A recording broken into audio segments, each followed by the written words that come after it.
Countdown to kickoff continues ahead of the Vikings and Jaguars matchup, and we visit now with the Vikings Radio Network sideline reporter Ben Leber.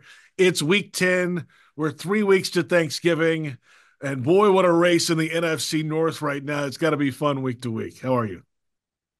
I'm doing great, JP. It's great to see you and great to be on with you. It is very exciting. I was conflicted last week when Green Bay was hosting the Lions. Here I am saying, hey, this might be the only time I really cheer for Green Bay. And they're like, I was saying that around some of the guys at the radio station, and they're like, well, why would you cheer for Green Bay? I'm like, well, don't we want them to knock off the Lions? And they're like, yeah, but if the Lions are sort of going to run away with this, like we really want that number two spot. Like we want to solidify that number two spot. Like, gosh, you're right. I was like thinking that we have to get to the top of the heap, and we have to get that number one seed potentially. And they kind of talked me out of it, like, okay, well, maybe I guess I'll cheer for the Lions then. But it really is kind of fun to be in this battle to see who's going to either finish first or second. Well, of all years for the Jaguars to play the NFC North, this is the year. Great. That's just kind of how it's gone for the Jags, and they're right in the thick of it. Jags at Detroit next week. So this kind of is what it is. They just had the Packers a couple weeks ago. Let's talk about this Vikings team. And I mean, it starts for me, obviously, with the quarterback and his play this year overall, Sam Darnold.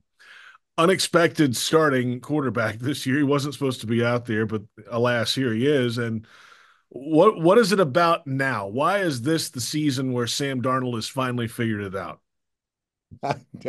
I wish I really knew the full answer to that. I just know that he does play with a ton of confidence. I didn't know much about his personality before he got here, but I am very impressed with, I think, his calm demeanor. He never once during any of the off-season workouts, any of the training camp workouts, he never ever seemed like he was overwhelmed. He was flustered. He never looked like he played with a lot of pressure on his shoulders. Um, and maybe that's the way he's always been, or maybe he's just been battle tested and he's been hardened through his journey that, okay, I don't have to lead this franchise. He came in here knowing his role. His role was to come in, be a 1 year guy, to be sort of a mentor to JJ McCarthy.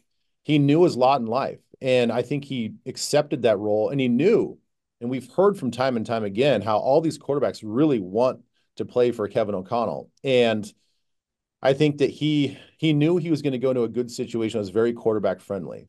And so I think that gave him a lot of confidence. And and that's what he's playing like. He's just letting it rip. Now, obviously, every player makes mistakes. I mean, he made two mistakes last week where he threw the ball right in the hands of defenders. And there's sort of, one was kind of an aggressive play. The other one was just kind of like, what are you doing type of play. But he acknowledges it. He recognizes it.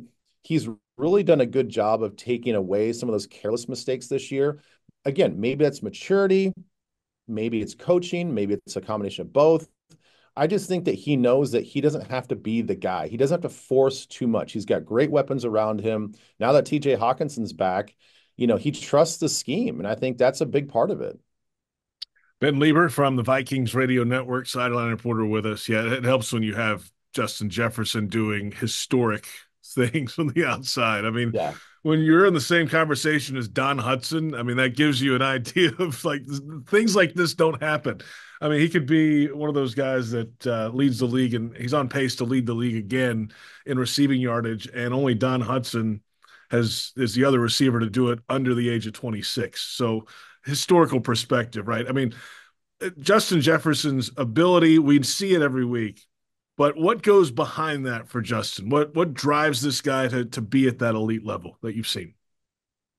He just wants to be the greatest. And I think a lot of it is, again, we're so much of our own journey just kind of forges who we are as people, as athletes. And for him being a late bloomer, he was not a top tier athlete growing up in high school. He wasn't one of these kids that you see in Pop Warner and you're like, oh my God, like look at Derrick Henry run in high school. Like he's going to be a Hall of Fame running back. Like everybody knew that. Like unless something like major happens injury wise or otherwise, this guy's destined to be an NFL Hall of Famer.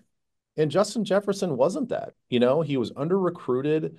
Only really went to LSU because of family ties, and he really had to work for everything. And I think that humility to work and prove yourself every day, even though he's the top of the league as far as receivers go, like I think that still burns inside of him that he's got to do more. He's got to go out and prove it again. Every day in practice, he's got to go out and prove it. I mean, when he was going through his contract situation in the offseason, I think so much of for all of us around here, so much of about was more about what he does off the field. He's such a great leader. He's great for the community. He has the right amount of cockiness and superstardom to him, but the humility to go along with it. He's got self-awareness. Like he's sort of the total package. And it's like, yeah, pay for what he does on the field, yes. But he's so important to building the locker room and building the team. And those guys are so lucky to have him. There's a fine line between confidence and arrogance, and a lot of receivers we know just jump right over that line sometimes. Ben Leber with us from the Vikings Radio Network. You and I called a game in London, Vikings Jets on Westwood One, where the Vikings defense had 3 interceptions off Aaron Rodgers in that game, a couple underthrown balls. However, this is a group that's done it all year. I mean, they're second in the league in takeaways, number one in interceptions. I love the veteran back end. I mean, Harrison Smith's like the all-time Viking. You know what Stephon Gilmore does. Pass rush guys are starting to really heat up, it feels like. But, and they haven't really changed their stripes, right? Brian Flores brings pressure in a lot of different ways. What is the status of this Vikings defense now going into week 10? Well, listen, they are gonna heat you up. We lead the league in blitz rate and I think pressure rate as well.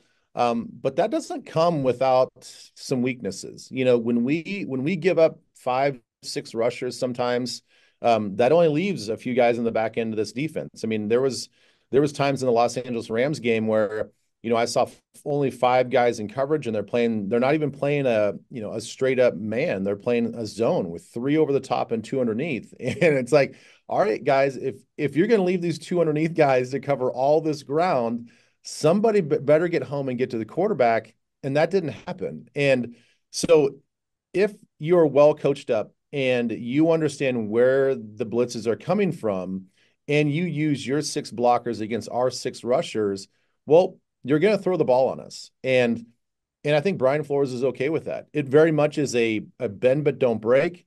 It's you typically see that in a true cover 2 scheme, but because he uses so many guys in the rush, he knows that you're going to get your yards. But he also knows, all right, when you get into that red zone, guess what? Everything is going to get compressed, and that helps our defense out in our secondary. So we do a really good job of just keeping points off the board, but you can throw the ball on us. I think the biggest thing for us the last couple of years with Brian Flores is our run defense. Our run defense has gotten so much better. Harrison Phillips, Jonathan Bullard, all these guys, these big beef eaters up front, they do a really good job of not getting pushed back off of double teams. Allows Cashman when he's in there to fly around. Allows Ivan Pace. He's such a downhill player. Allows those guys to get clean reads and get down into those A and B gaps and make plays. And so we do a really good job of contacting ball carriers behind the line of scrimmage. And that, as you know, JP, is the number one thing. Stop the run, make it frustrating, make the team one-dimensional, and then we heat them up on the blitzes. So that's why we've been so disruptive. All right, final thought. I've known Cam Robinson for a long time. I have a feeling Mm-hmm. he's going to be ready to roll in this game against the Jaguars. Just with everything that went down the last couple of weeks, we saw the game ball was gifted to him by O'Connell after last week's game. Have you had a chance to visit with Cam yet? And what can he do to help down the stretch on the O line? Yeah, he was actually, I think the first interview I did after the game in the locker room was like, all right, we got to go talk to Cam. Like, how did you do it? How did you come here on a couple days notice and get ready for this game plan and play so well? And of course, as you know, he was actually very humble and just like, look, I had to study a lot and I got some help. And they were kind of telling me a little bit about cluing on this, and this is what I should be doing. I imagine he's going to be doing the same thing. I know he's going to be geeked up for this game. Every former player that wants to go against the former team like wants to go out and show out. But he's still going to have help. I mean, that is the one thing. I don't think that you can just let him go out there and be one-on-one and solo on the edge just yet. I know he's capable of it, but he did get some help last week. And we had Josh Oliver over there on that side, our big tight end who actually had a career day last week with the 5 catches. But he was chipping. We had some other receivers chipping over there on their release. And so we did enough to protect him as well, to give him a little bit of time. I imagine we'll probably do the same thing, and partially because it was so effective. We had a bunch of receptions off of sort of this delayed chip and release that the defense wasn't really ready for, and it's kind of a new wrinkle for us. So I bet you that'll be a big part of the game plan. Another former Jaguar, Josh Oliver. You're welcome. All the former Jags are going to Minnesota. You got a couple of ours, right? Yeah. You got Ezra. It's a two-way street, I And suppose. Yeah, yeah. it's what it is. And we'll find out on Sunday. Thanks for the time. Always great to see you. Appreciate it. Yeah, great to see you. Good luck.